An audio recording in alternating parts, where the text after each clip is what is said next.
अब राजसूय छड़ने लगा, दूर दूर से ब्राह्मण आचार्य वैदिक आने लगे, अतिथियों की भीड़ होने लगी, जिसमें बात ये उठी कि इसकी पूजा किया जाए।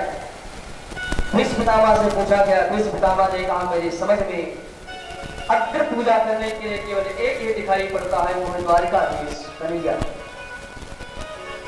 सो तो महाराज सब लोग राजी हो गए, पूजा करना है।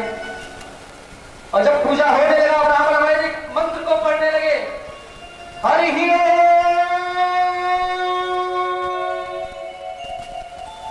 गणनाथ सरस्वती, याद किया। और स्वस्ति नः इंद्रो बृहस्पतिर्वाः स्वस्ति नः भूता विश्ववेदाः, मंत्र का उच्चारण करने लगे ब्राह्मण वैदिक गण।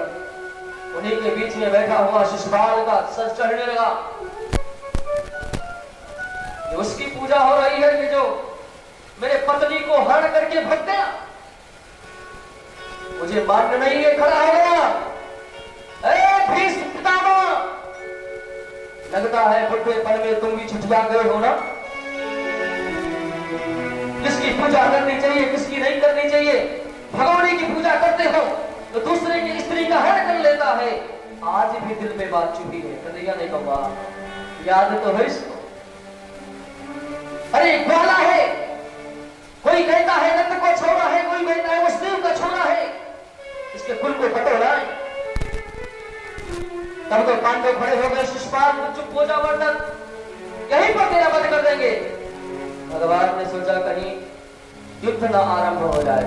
अरे भाई दोनों पक्ष के लोग हैं ना, ये तो विश्व युद्ध हो जाएगा। भगवान ने कहा देखो सभी लोग बैठ जाओ, कि हमारे भाई भाई की बात है, हमारे बुआ के लड़के हैं, तो बोलने दो।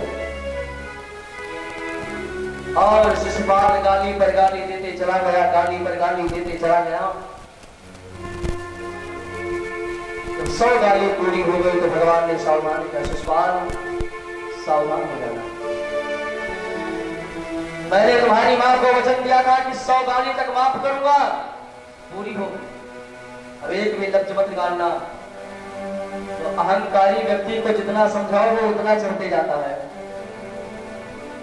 सुखदेव कहते हैं राजन परीक्षित, शिशुपाल नहीं बोल रहा है, मानो उसकी मौत बोलने लगी। पढ़ पढ़ करके कहने लगा, जो ही भगवान ने चक्र को आदेश दिया, शिशुपाल के सर को काटकर अलग कर दिया। शिशुपाल के शरीर से दिव्य निकलती है, भगवान के चरणों में समाहित होती है।